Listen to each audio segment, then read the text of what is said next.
I was born in 1967, so I'm 50 years old by now. Enough reason to look back at my life so far, through the lens of comics of course, and trying to narrow it down on one comic per decade. An idea that I've blatantly swiped from Jared Osborn. My first comic, or my first memory of a comic, goes back to the waiting room of some doctor.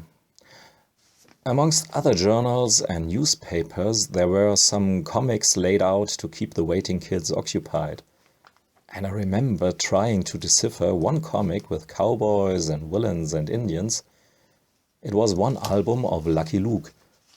And to be honest, I haven't got much out of it. I was maybe around 5 years old or so. After some panels I had to go to the doctor anyway, but somehow I was on the hook.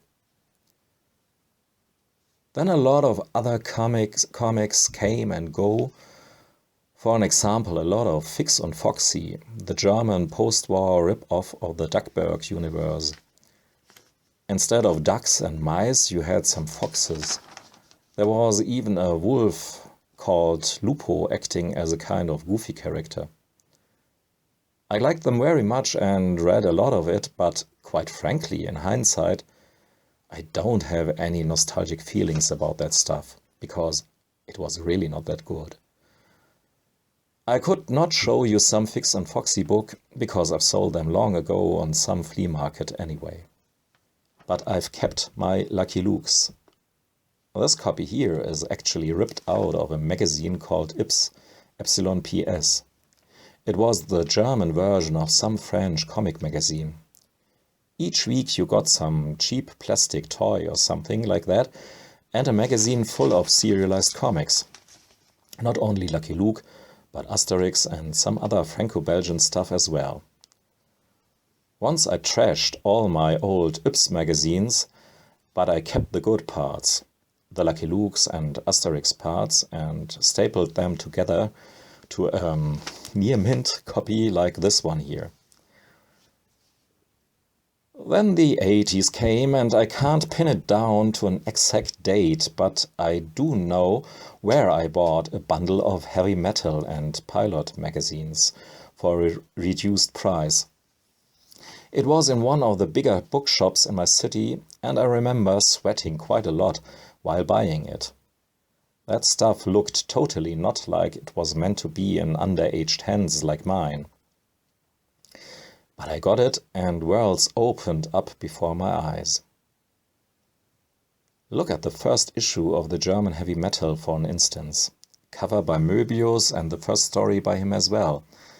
An episode of Arzak, one of my favorite stories of all time. As to these magazines, I can't say enough about how much they influenced me, not in terms of comics only, but more general in terms of my fantasy, my view on the world, and what I could expect from life. I just can repeat myself, worlds opened up for me with these magazines.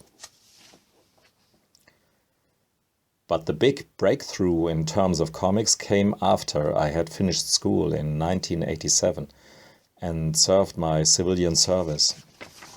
After school, every healthy young man had to go either to the army for more than a year or had to serve for even longer in an alternative service. I did my service in a kindergarten and I got paid for it. Not much, of course, but it was enough to buy me some Jacques Tardis and François Skeutens. But I really got into comics during my studies, my university days. One of the most important books of all of them was definitely this German edition of Love and Rockets.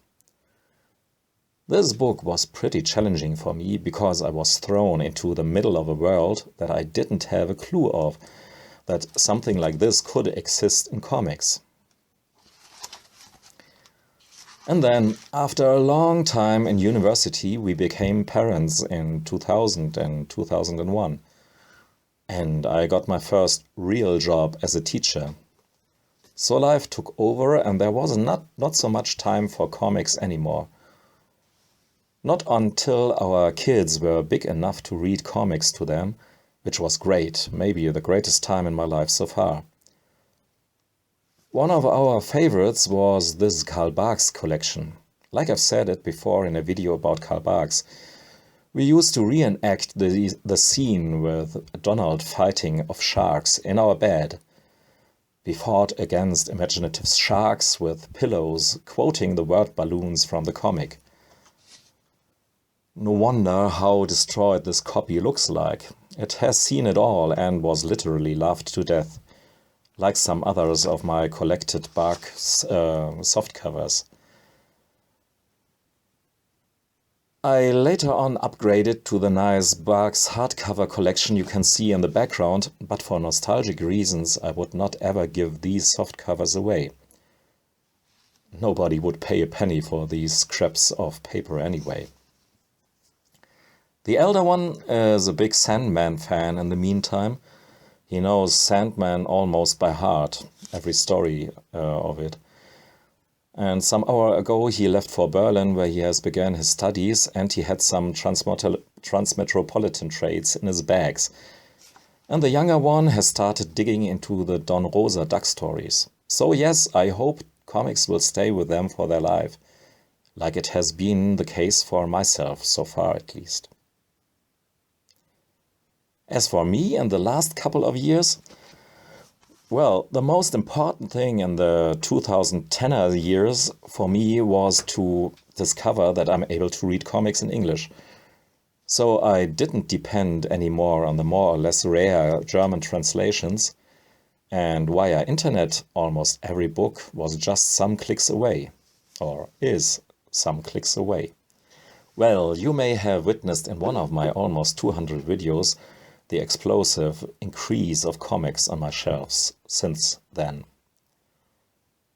Despite of all the fantastic books I could read in the last years from Europe and overseas, really new for me was reading Batman. Aside of Arkham Asylum, which I have read before out of curiosity in a public library, I haven't read anything else from Batman before. So it was great joy to catch up on decades and decades of Bat stories, especially when you can get intelligent takes on Batman like those written by Grant Morrison in these wonderful Absolute editions. Yeah, so that was my life with the comics so far. Cheers to the next 5 decades. Thanks for listening and watching. Goodbye.